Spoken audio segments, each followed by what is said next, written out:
வாருங்கள் நேயர்களே, அனைவரையும் கோகுலம் ஜோதிடம் அன்புடன் வரவேற்கிறது.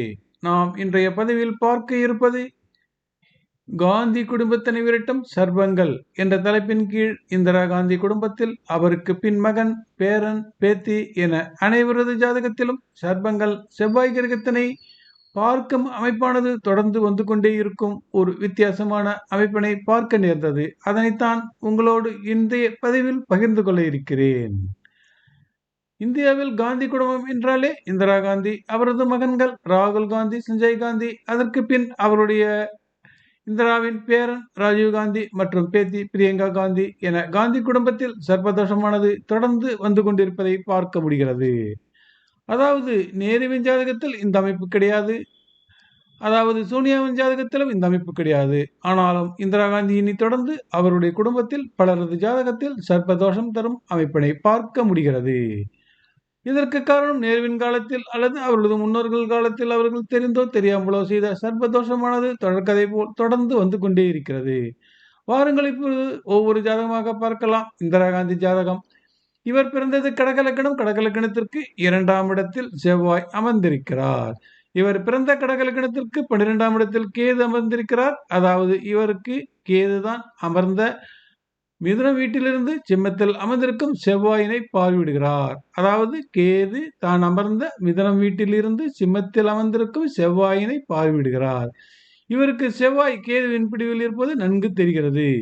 இவருடைய ஜாதகத்தில் பஞ்ச பரிவர்த்தனை யோகங்களில் ஒன்றான ஸ்ரீ நந்தி யோகமானது 3 கிடைக்க பெற்றவர். அபூர்வமான அமைப்பாகும் இது. இவருக்கு சந்திரன் சனி தரும் ஸ்ரீநந்தி யோகம், இவருக்கு குரு சந்திர சுக்கிரன் தரும் ஸ்ரீநந்தி யோகம், இவருக்கு சூரியன் செவ்வாய் தரும் ஸ்ரீ நந்தி யோகம்.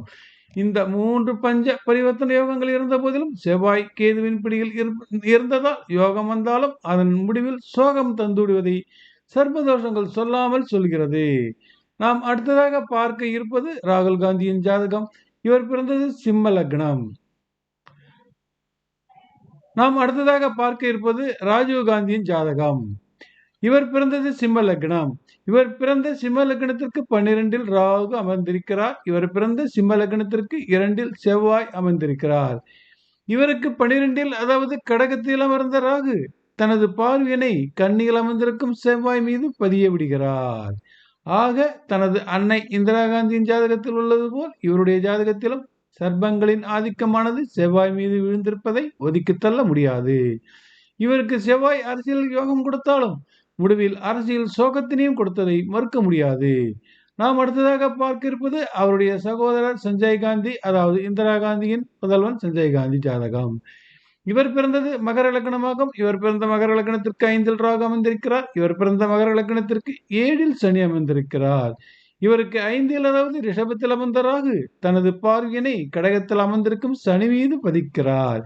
இவருக்கு ராகு சனியினை பார்வையிடுவது சற்று மாறுபட்ட அமைப்பாக இருந்தாலும் மகர லக்னத்திற்கு 12இல் அமர்ந்த விரிய செவ்வாய் தனது பார்வையினை சனி மீது பதித்து இங்கே சனி செவ்வாய் ராகு தொடர்பு ஏற்பட்டுள்ளதை கவனிக்க வேண்டும். ஆக இவருக்கும் ராகுவின் கட்டுப்பாட்டில் சனி செவ்வாய் ஆகிய 2 கிரகங்களும் சர்வதோஷத்தில் சிக்கொண்டு அவருக்கு அரசியல் அதிகாரம் கொடுத்தாலும் முடிவினை துயரத்திற்கு கொண்டு சென்றது. இவருக்கு அரசியல் செவ்வாய் அரசியல் யோகம் கொடுத்தாலும் முடிவில் அரசியல் சோகத்தினையும் கொடுத்ததையும் மறுக்க முடியாது, மறக்கவும் முடியாது. நாம் அடுத்ததாக பார்க்க இருப்பது ராகுல் காந்தியின் ஜாதகம். இவர் பிறந்தது மகர லக்னமாகும். இவர் பிறந்த மகர லக்னத்திற்கு 8இல் கேது அமர்ந்திருக்கிறார். இவர் பிறந்த மகர லக்னத்திற்கு 6இல் செவ்வாய் அமர்ந்திருக்கிறார். இவருக்கு 8இல் அதாவது சிம்மத்தில் அமர்ந்த கேது தனது பார்வையினை மிதுனத்தில் அமர்ந்திருக்கும் செவ்வாய் மீது பதிக்கிறார்.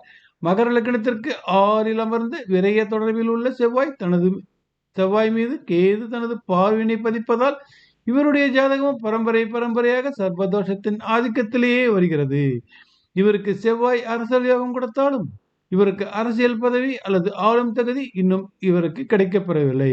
ஆனாலும் செவ்வாய் கேதுவின் கட்டுப்பாட்டில் இருப்பதாலும் இவருக்கு சர்ப்பதோஷமானது அரசியல் ரீதியாக தொடர்ந்து வந்து கொண்டிருப்பதை மறுக்க முடியாது.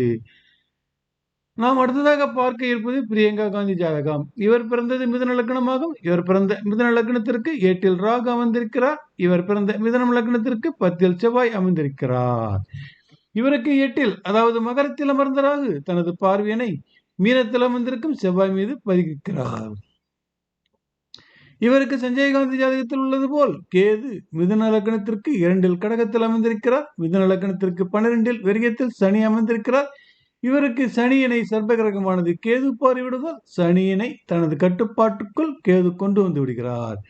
இவருக்கு மிகவும் வித்தியாசமாக செவ்வாயை ராகு பார்வையில் கட்டுப்படுத்துகிறார், சனியினை கேது பார்வையால் கட்டுப்படுத்துகிறார். அதாவது ராகு கேது சர்ப்பங்களின் தோஷமானது இவருக்கு மிக மிக அதிகமாக இருக்கிறது. இவருக்கு மற்றவர்களை விட அதிக தோஷம் இருப்பதால் பயணங்களில் அதிக எச்சரிக்கை தேவை. சஞ்சய் காந்தி ஜாதகத்தினை போல் சனி கேது தொடர்பு இருப்பதை கூடுதலாக செவ்வாய் ராகு கேது தொடர்பு இருப்பதையும் பார்க்கும் பொழுது இவர் தனது பயணங்களில் மிக அதிக கவனம் செலுத்த வேண்டியிருக்கும். பொதுவாக இந்த சர்ப்ப தோஷங்களானது செவ்வாய் சனி இயக்கத்தின் போதுதான் தோஷத்தின் வீரியமானது அதிகமாக தெரியும். ஆனாலும் இவர்களில் இப்போது ராகுல் காந்தி மற்றும் பிரியங்கா காந்தி எந்த அரசியல் பதவியிலும் இல்லை என்பதால் செவ்வாய் சனி வீரியமானது, அதாவது சர்ப்பதோஷத்தின் வீரியமானது அதிகமாக இல்லை. ஆனாலும் இவர்கள் எம்பிக்களாக பதவி வகித்து வருகிறார்கள். எனவே இவர்கள் பயணங்களின் போது அதிக கவனத்தினை எடுத்துக்கொள்வதுடன் உரிய சர்ப்ப சாந்தி தோஷ நிவர்த்திகளையும் செய்து கொள்ள வேண்டும். நன்றி, வணக்கம். மீண்டும் பிறிதொரு பதிவில் சந்திப்போம் நேயர்களே.